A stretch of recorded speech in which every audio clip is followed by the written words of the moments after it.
The fine was sitting on my kitchen counter on a Tuesday morning, right next to my coffee mug, and for a second I actually thought it was a joke. $250. 250 actual dollars, fine to me, Paul Hoffman, homeowner of 11 years, for attaching a plow blade to my personal truck without prior written approval from the Maplewood Estates Homeowner Association. I stood there in my socks reading that letter 3 times, and every single time I got to the part that said, "Unauthorized vehicle modification visible from common areas," I could feel a little more of my sanity dissolving into the cold January air seeping in under my front door. Let me back up, because this story has a real beginning and you deserve to hear all of it. It started snowing on a Thursday night in mid-January, which sounds perfectly normal for Minnesota, except this wasn't a regular snowfall. This was one of those storms that the weather people get genuinely excited about on television, the kind where they point at radar maps with shaking hands and use words like historic and crippling and please stay home if at all possible. By Friday morning, we had 14 inches on the ground. The temperature had dropped to -12 Fahrenheit overnight, and the wind was doing that thing where it finds every single gap in your jacket and reminds you that nature does not care about your comfort. I have a 2019 Ford F-250 that I bought specifically for winters like this. Heavy duty, 4-wheel drive, and I'd had a Western plow blade mounted on the front receiver for going on 3 winters now. It's not some fancy rig, it's a straightforward residential plow setup. Takes me about 10 minutes to attach, and I use it to clear my driveway, my elderly neighbor Dale's driveway next door, and if I'm feeling generous, the sidewalk stretch that runs in front of our little cul-de-sac.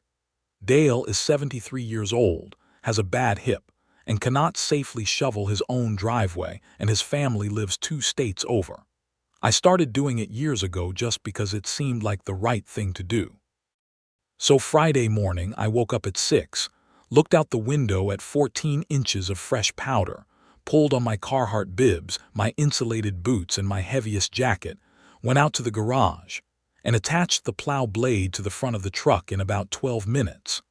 I backed the truck out of the garage, plowed my own driveway first, cleaned up the apron at the street, and then swung over to Dale's place and cleared his out too. The whole thing took maybe 45 minutes, and when I was done, Dale was standing at his front window, giving me a thumbs up through the glass like a little kid watching a parade. That part felt good.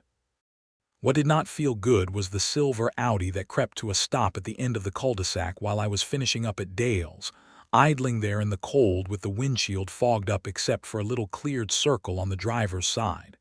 I couldn't see who was driving. I didn't think much of it. I waved, because that's what you do, finished up, and went inside to warm up with more coffee. Susan Kirkland. Of course it was Susan Kirkland. Susan Kirkland has lived in Maplewood Estates for about 8 years, which is 3 years less than me, but she has served on the HOA board for 6 of those 8 years, and she operates like she personally poured the foundation of every house in the neighborhood.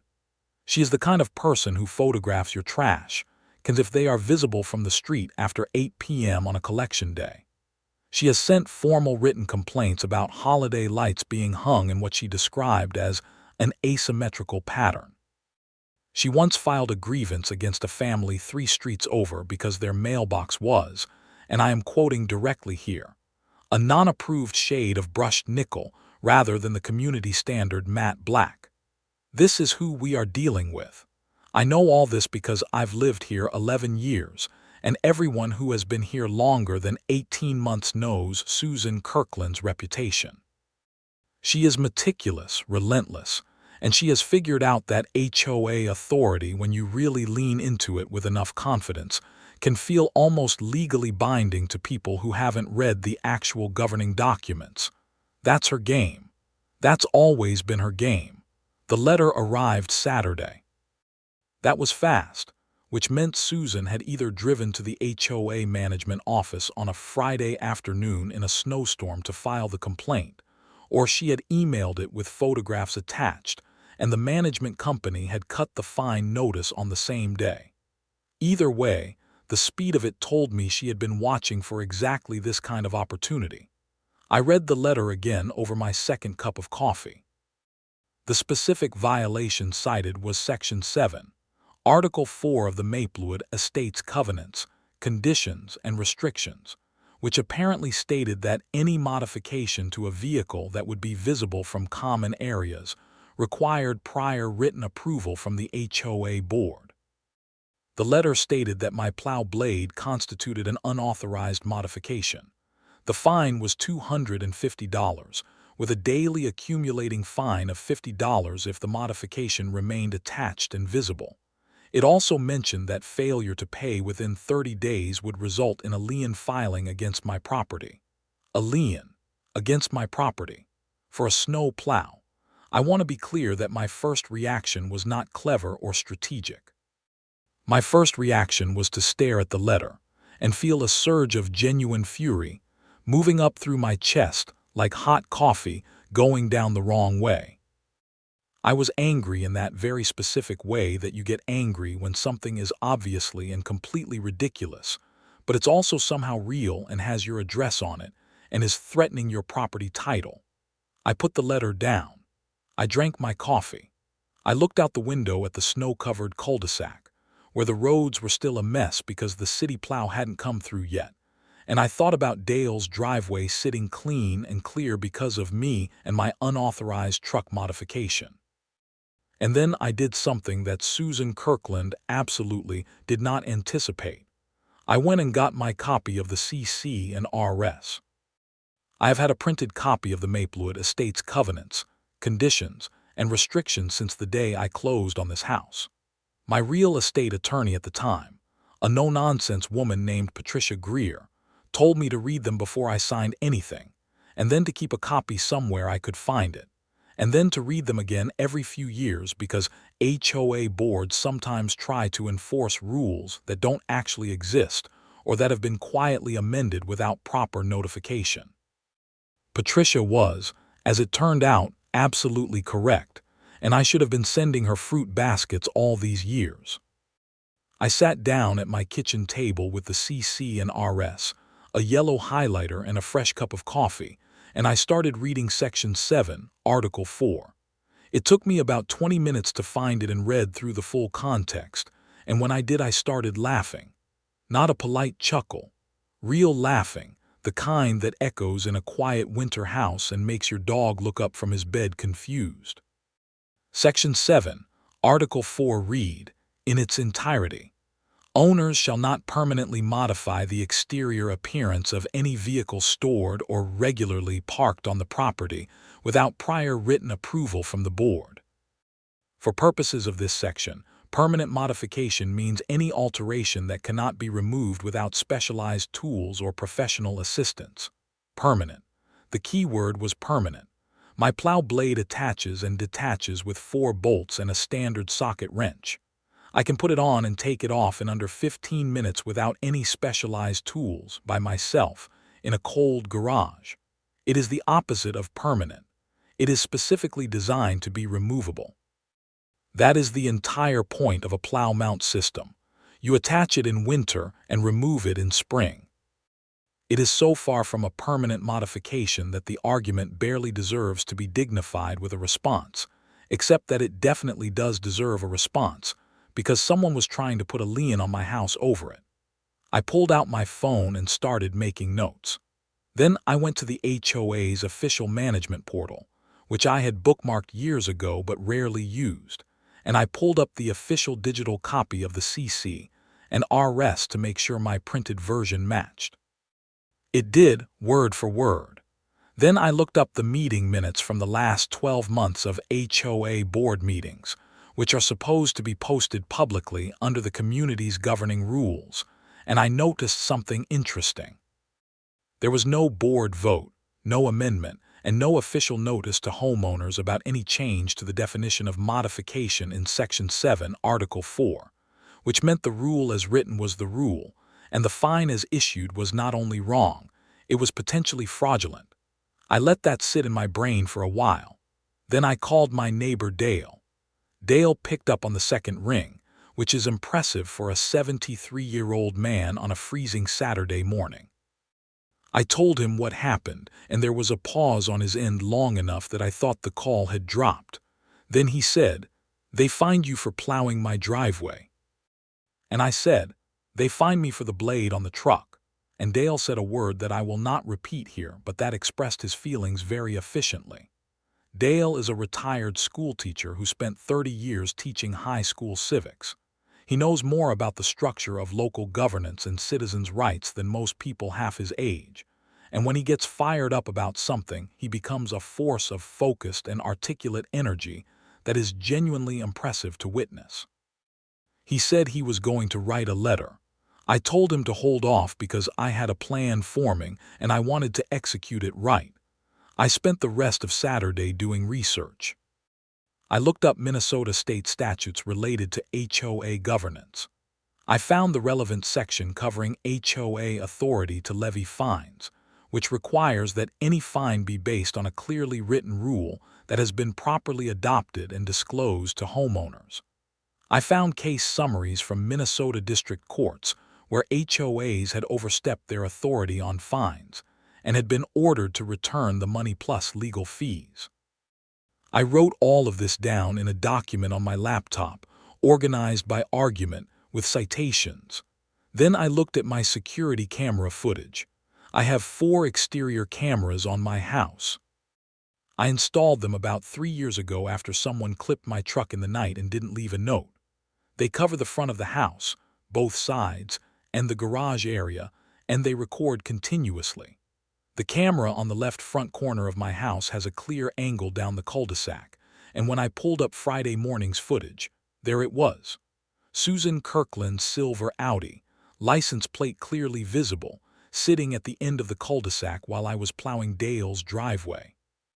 The timestamp said 6:47 a.m. She sat there for 4 minutes and 20 seconds, then she drove away. What was interesting was the angle. Because my camera catches not just the cul-de-sac but also the entrance to it, and if you looked carefully at the footage, you could see that Susan had pulled over specifically to watch me. She hadn't been passing through. The cul-de-sac is a dead end. There is no reason to drive into it unless you live there or you're going to one of the 6 homes in it. Susan does not live in the cul-de-sac. She lives on Birchwood Lane, which is around the corner. She had driven specifically to the cul-de-sac, specifically to watch me specifically, so she could document the plow blade and file the complaint.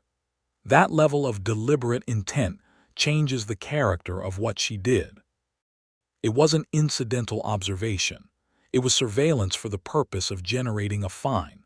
And when you combine that with a fine that is not supported by the actual text of the governing documents, you are getting into territory that has a specific legal name: abuse of authority.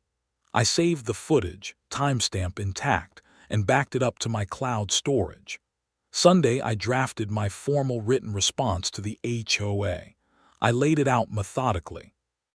First, I quoted Section 7, Article 4 in its entirety and highlighted the word permanent. Then I described the attachment system for my plow blade in clear terms, including that it required no specialized tools and no professional assistance to remove, and that I had in fact removed it after each use. Then I included the relevant Minnesota statute on HOA fine authority. Then I noted that I had surveillance footage showing the board member who filed the complaint, identified by vehicle and timestamp, specifically driving to a location she had no reason to visit in order to document me for the purpose of filing that complaint, and that I considered this to constitute targeted harassment under the color of HOA authority. At the bottom, I stated clearly that I was not paying the fine, that I demanded a formal hearing before the full board within 14 days as allowed under the CC and RS, and that if the fine was not rescinded, or if a lien was improperly filed against my property, I would retain legal counsel and pursue all available remedies, including a counterclaim for legal fees. I sent it certified mail Monday morning, and I also emailed it to the HOA management company with a red receipt request. Then I waited, which is always the hard part. Meanwhile, the snow kept coming. We got another 6 inches on Tuesday, and the city plows were running, but they were overwhelmed. Our street got plowed once on Monday and then not again until Wednesday, which left a good 2-inch layer of packed ice on the road surface that was genuinely dangerous. I watched my neighbor across the street, a young woman named Kelsey who commutes early for a hospital job, spinning her front-wheel drive sedan's tires for 5 minutes before she got traction and crept out onto the main road. So Wednesday morning, I attached my plow blade again, very deliberately, very knowingly. I plowed my driveway, I plowed Dale's, and then I drove slowly up and down the cul-de-sac's internal roadway and knocked down the ice pack as best I could. Then I swung out onto Birchwood Lane, which is the connecting road, and did a pass there too because the ice was bad enough that I'd watched 2 cars slide sideways at the gentle curve by the fire hydrant. I went about 4 blocks before I turned around and headed back. I am not going to pretend I didn't know what I was doing. I was establishing a pattern. I was demonstrating that the plow blade served a legitimate safety purpose in the community, which creates an interesting legal wrinkle for an HOA trying to regulate it away.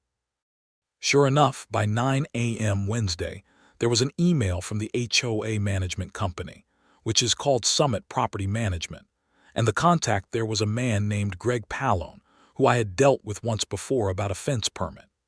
The email acknowledged receipt of my letter, confirmed that a formal hearing had been scheduled for the following Tuesday evening, and included a note that the accumulating daily fine had been paused pending the hearing outcome.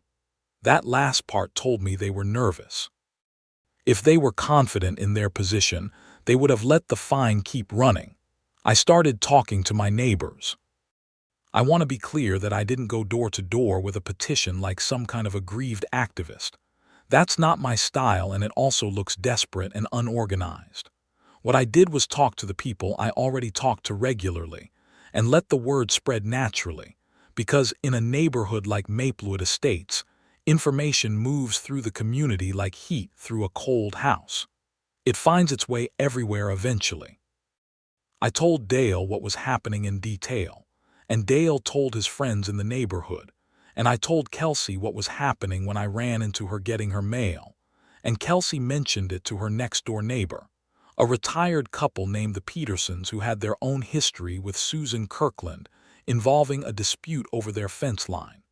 Within a few days, I started getting texts from neighbors I hadn't spoken to in months.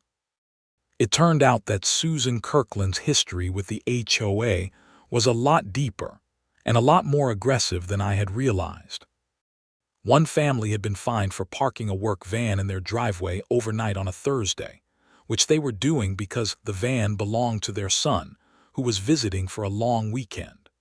Another neighbor had received a formal notice demanding they remove a basketball hoop from their driveway within 48 hours because the hoop wasn't permanently installed and had been visible from the street during unauthorized hours, which apparently meant after 9 p.m. on weekdays.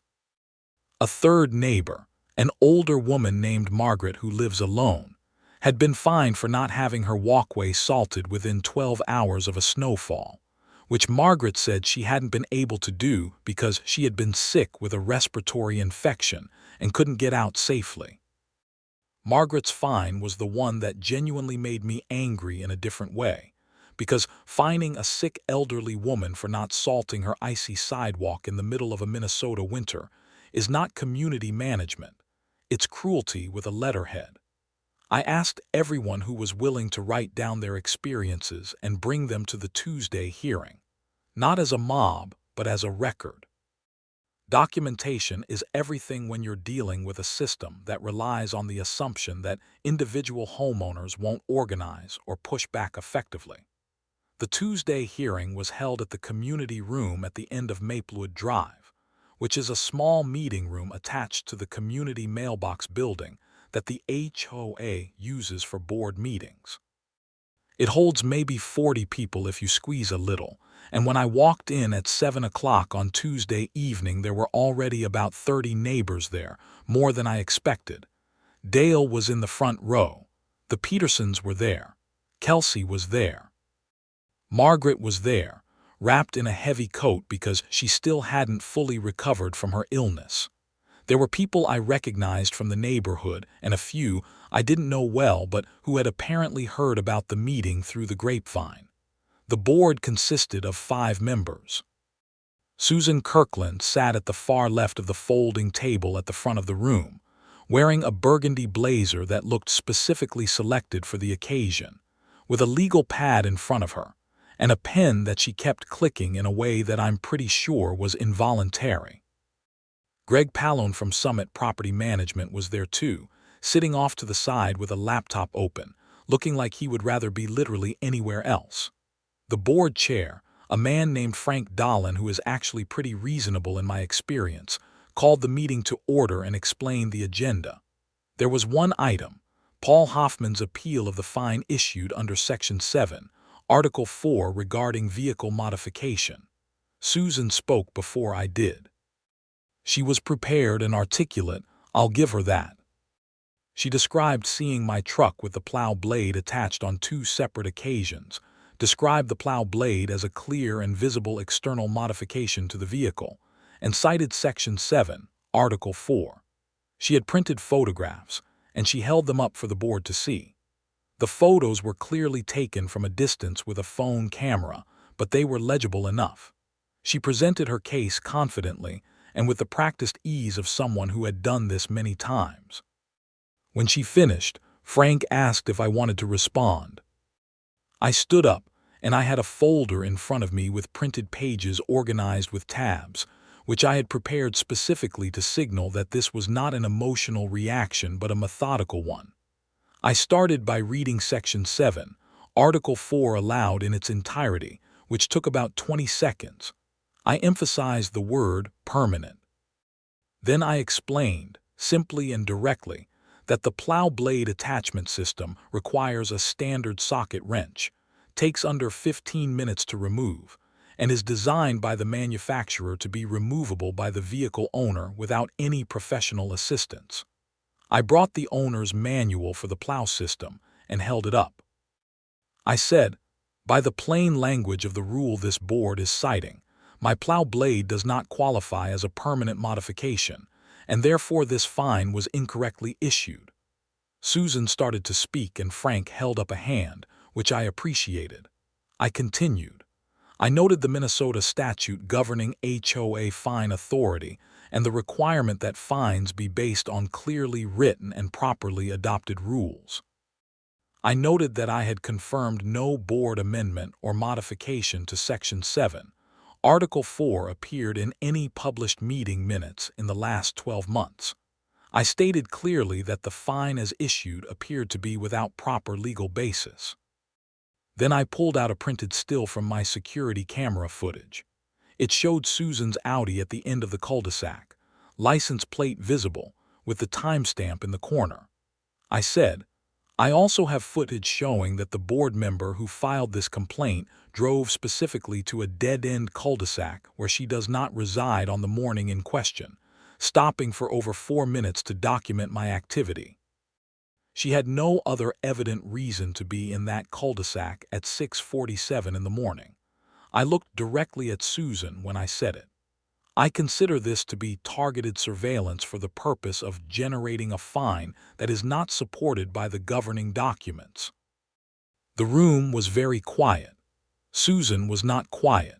She started talking about how she was acting in her capacity as a board member and that monitoring community compliance was within her authority, and Frank had to ask her again to wait her turn, and she settled back with a look that was trying hard to be dignified but was clearly something else underneath.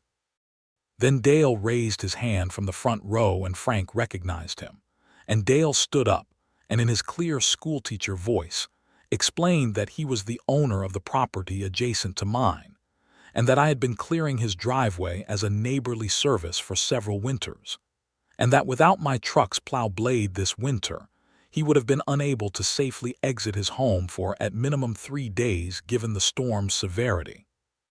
He said that the HOA appeared to be discouraging an action that directly benefited the safety and welfare of a vulnerable community member. Then Kelsey stood up and said that I had also cleared ice from the cul-de-sac road surface on Wednesday morning, and that she had personally witnessed 2 cars slide on that road surface before I cleared it, and that since I cleared it she had been able to get to her hospital shift without incident. She said, "If the HOA is fining Paul for the thing that made this neighborhood safer to drive in, I'd really like to understand how that's consistent with looking out for this community." Then Margaret raised her hand and Greg Pallone looked genuinely pained when she stood up, and she talked about her own fine, and then the Petersons talked about theirs, and suddenly the hearing about my plow blade had become something broader and more uncomfortable for the board than a simple fine dispute. Frank Dahlin was taking notes the entire time. He is a numbers guy, an accountant by trade, and I think he genuinely tries to run a fair process, and I think he was seeing something in that room that disturbed him. The board went into a brief recess to deliberate, which consisted of 5 board members huddled in the hallway outside the community room for about 12 minutes while 30 neighbors sat inside and talked to each other. When they came back, Frank read a brief statement. The board was rescinding my fine in full, effective immediately, on the grounds that the plow blade did not meet the definition of a permanent modification as written in Section 7, Article 4. There was actual applause. Dale put 2 fingers in his mouth and whistled, which I did not know he could do. Frank also announced that the board was commissioning a full review of all fines issued in the past 24 months to ensure they were consistent with the governing documents, and that any fines found to have been incorrectly issued would be refunded. He did not look at Susan when he said it, but Susan's pen had stopped clicking. I said thank you, shook Frank's hand, and went home. But it wasn't over, not quite, because this story has one more beat that I have to tell you. About a week later, I got a call from Greg Pallone at Summit Property Management. He sounded tired in the way that people sound tired when they have been dealing with something complicated for several days without much sleep. He told me that the board's fine review had uncovered some issues. He said he wanted to be transparent with me because of my involvement in the hearing. He said that the review had found 18 fines issued in the past 24 months that appeared to lack proper basis under the governing documents, and that 12 of those 18 had been initiated by a single board member, which he did not name but which I did not need him to name. He also said, and this is the part where my coffee got cold because I forgot to drink it, that during the review they had found evidence that fine payment checks from 2 homeowners had been deposited into an account that was not the official HOA operating account. 2 homeowners had paid their fines by check made out to the Maplewood Estates HOA, and those checks had been endorsed and deposited somewhere other than the HOA's bank. The amount involved was $1,100 across the 2 checks. That is not an administrative error. That is not a misunderstanding. Intercepting checks made out to an organization and depositing them into a different account is theft. It is specifically check fraud and potentially embezzlement, depending on how the money was handled afterward. Greg said Summit Property Management had already notified their legal counsel and were in the process of notifying the board. He said he was calling me because I had raised the issue of systematic improper fines, and he felt I deserved to know the scope of what the review had found. I asked him directly whether the checks had been traced to a specific individual. He paused. He said the endorsement signatures and the account information were being reviewed. He said he couldn't say more than that. I said I understood, thanked him for calling, and then I sat at my kitchen table for a long time thinking. It's one thing to abuse HOA authority to harass your neighbors with unjustified fines. That's wrong, it's petty, it's the kind of thing that makes suburban neighborhoods feel like low-grade authoritarian states, but it's a civil matter. You fight it with documentation and persistence and meeting attendance, and you win by being better prepared than the person across the table. I knew how to do that. I had done it, but stealing checks made out to an organization is a crime. Not a gray area, not a technicality, a crime. I didn't have to do anything about it, because Greg and Summit's legal team and the board were already doing something about it. I just had to wait. And then winter went right on being winter, because Minnesota doesn't pause drama for snowstorms, it runs them concurrently. That Friday we got another system coming through, not as heavy as the first but steady, and by mid-morning we had about 5 inches of new snow on top of the ice that had reformed overnight.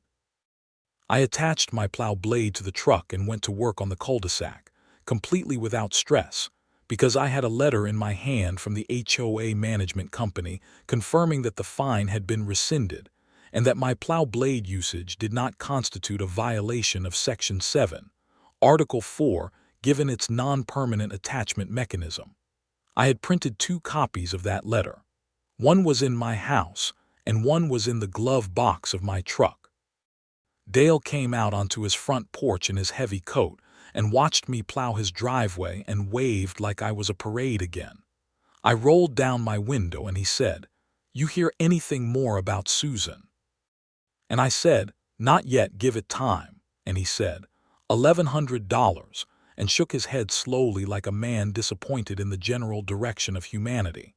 Margaret texted me that morning to say she had gotten a letter from Summit Property Management informing her that her fine was being refunded. She included 3 exclamation points in the text, which from Margaret is basically a victory lap. The Petersons got a similar letter a few days later. And then, on a Thursday morning that was bright and very cold, cold enough that the snow squeaked under your boots and the air felt thin and sharp in your nose, I was scraping ice off my truck's windshield when a police cruiser came slowly up Birchwood Lane and stopped in front of Susan Kirkland's house. I want to be precise here. I did not watch. I scraped my windshield and I went inside, and I did not stand at my front window observing, because whatever was happening over there was between Susan and whatever process had gotten to that point, and the investigation had nothing to do with me personally. I had not filed a police report. I had not contacted law enforcement.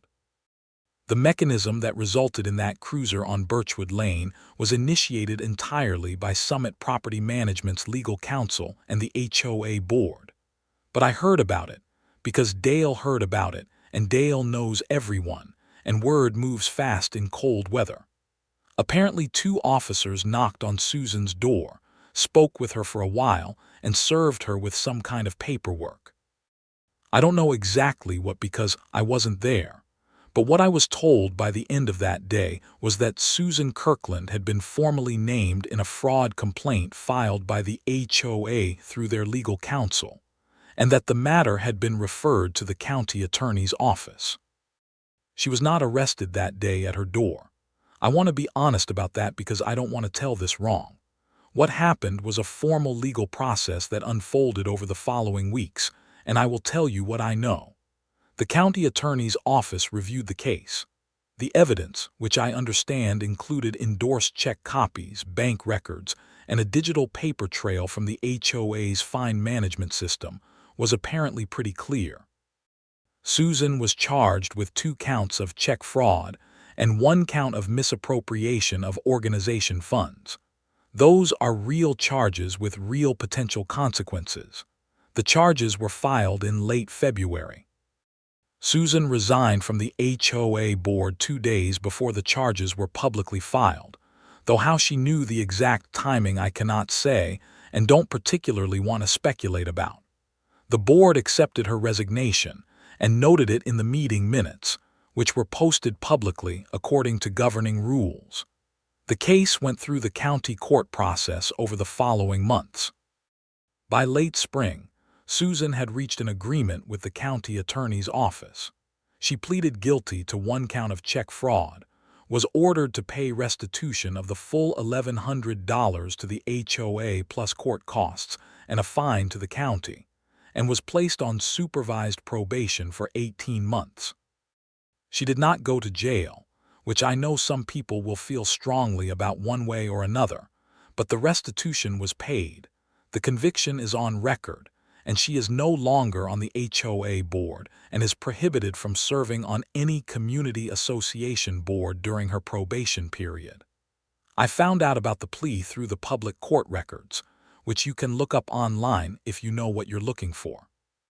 I'm not going to pretend there wasn't a part of me that felt something specific and satisfying when I read it, because there was.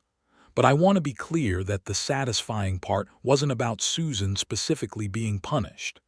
The satisfying part was that the process worked. The documentation worked, the statute citations worked, the hearing worked, the management company's internal review worked, and ultimately the legal system worked. All the things that are supposed to protect individual homeowners from people who abuse authority actually functioned. That doesn't happen automatically, and it doesn't happen if you don't push. I pushed. So did Dale. So did Kelsey. So did Margaret. So did the Petersons. So did a dozen other neighbors who came to that hearing in January with their coats on and their stories ready. There is a different woman on the HOA board now. Her name is Brenda Kowalski, and she moved into the neighborhood about 4 years ago, and she coaches youth hockey in the winter, and is essentially the opposite of Susan in every way that matters. She called me in March to introduce herself in her new role, and to thank me for the trouble I had taken to bring the fine review to the board's attention. She said the board was working on an internal compliance review to make sure the fine history was clean, and that future fines were issued with consistent documentation and proper basis. She also said they were looking at simplifying and clarifying several sections of the CC and RS that had become sources of confusion over the years, and that they were planning to hold a community workshop in the spring to walk homeowners through the updated documents. I told her I appreciated the call, and I meant it.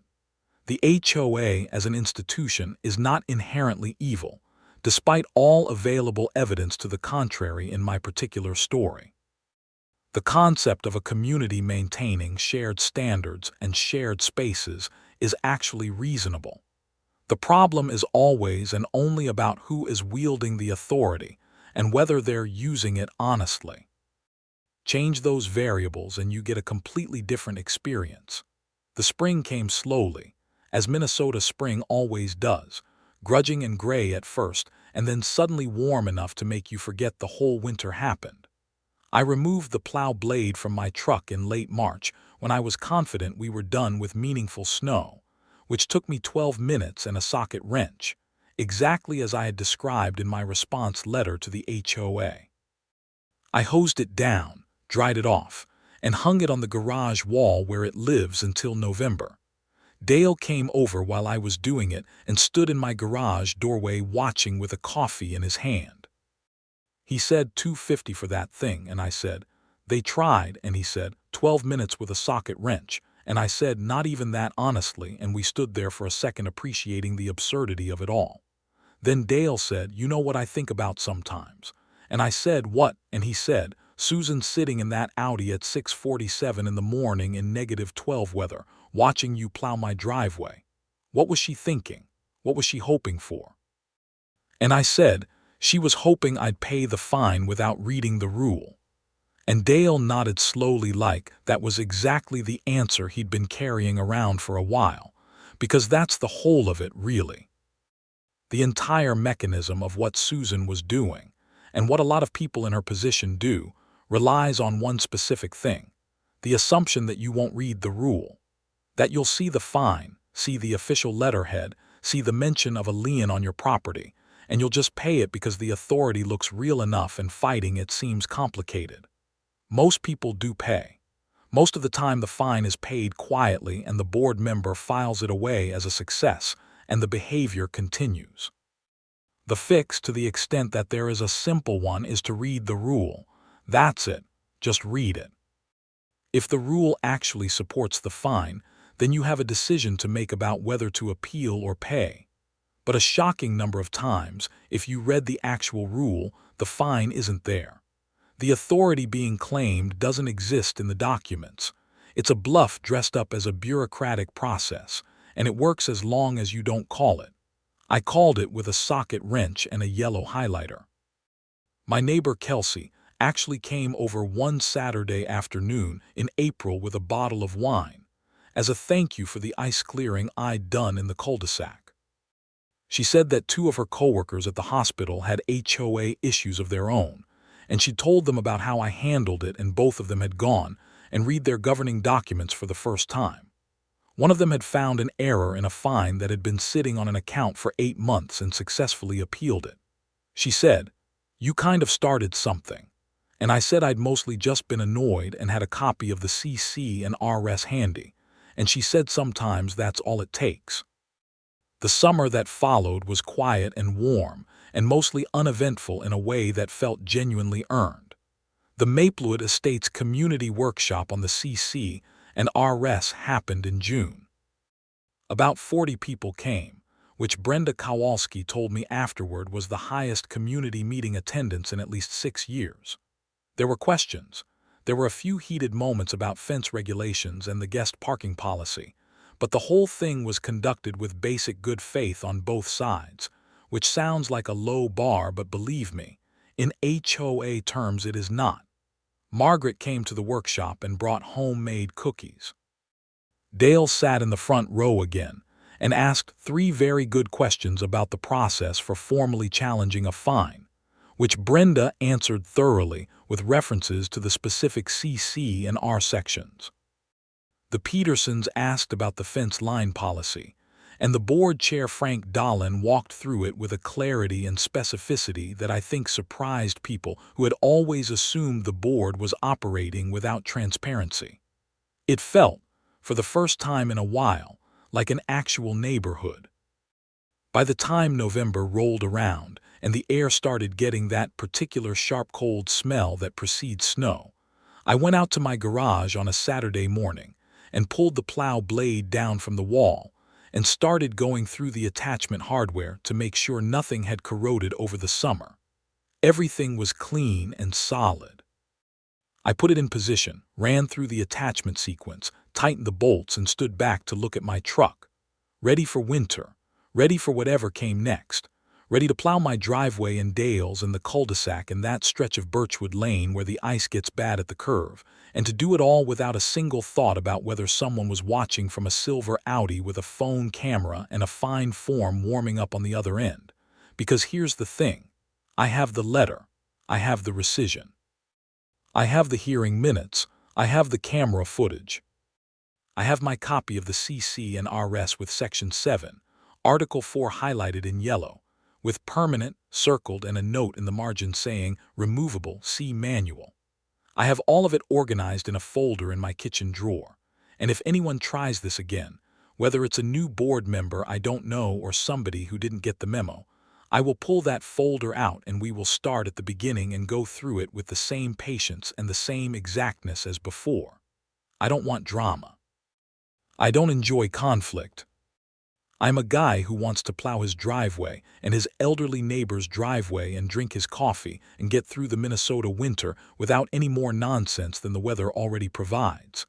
That's the life I want. But I am also not going to pay $250 for a socket wrench job. Not now, not ever. December came, and with it the first real snowfall of the new season, and I was up early with my coffee, watching the flakes come down thick and steady before sunrise. At 6:30, I went to the garage, attached the plow blade in 11 minutes flat because I'd gotten more efficient with the hardware, backed the truck out, and started in on my driveway. Dale's light was on next door by the time I swung over to his place. He came to the window and gave me the thumbs up, just like always. The cul-de-sac was quiet. The snow was falling. There was no silver Audi at the end of the street. I made my first pass and the snow curled away from the blade clean and perfect, the way it does when everything is working right and the conditions are exactly what they're supposed to be. There is genuinely something satisfying about a plow blade doing what a plow blade is designed to do. The weight of it, the efficiency of the blade angle, the way the truck responds to the load. It's a good tool used for a good purpose, and there is nothing complicated or ambiguous about it. Unauthorized vehicle modification visible from common areas. $250. I made another pass and laughed to myself in the cab of my truck, breath fogging in the cold, heat starting to come up from the vents, windshield wipers pushing flakes aside in steady arcs. I laughed because it was genuinely funny in retrospect. The idea that a plow blade in Minnesota in January is an unauthorized modification. The idea that someone sat in a car in -12 degrees watching me plow a driveway and thought, yes, this is the thing I will file a formal complaint about. The idea that the letter came before the roads were even plowed again, because priorities are priorities. Funny, and also a little sad, and also completely resolved. I finished the cul-de-sac, did my stretch of the sidewalk, and pulled back into my garage just as the sun was coming up properly over the tree line to the east. The light was thin and gold and very cold looking, the way winter light is when the temperature is below 10 degrees and the air is perfectly clear. I sat in the truck for a minute with the engine running and the heat going, looking at the clean driveway and the clean street, and the smoke coming from chimneys up and down the block. This is a good neighborhood. It's a good street. The people on it are, by and large, decent people who shovel their walks and wave from their driveways and bring cookies to community workshops and show up to hearings when something is wrong because they care about the place they live. That's the neighborhood. That's what was always there underneath the fine notices and the compliance letters and one person's appetite for petty power. All it needed was someone to push back, and to push back right. I am Paul Hoffman. I have lived in Maplewood Estates for 11 years. I own a 2019 Ford F-250 with a plow blade that attaches and detaches in under 15 minutes with a standard socket wrench. That is not a permanent modification, and I have the paperwork to prove it.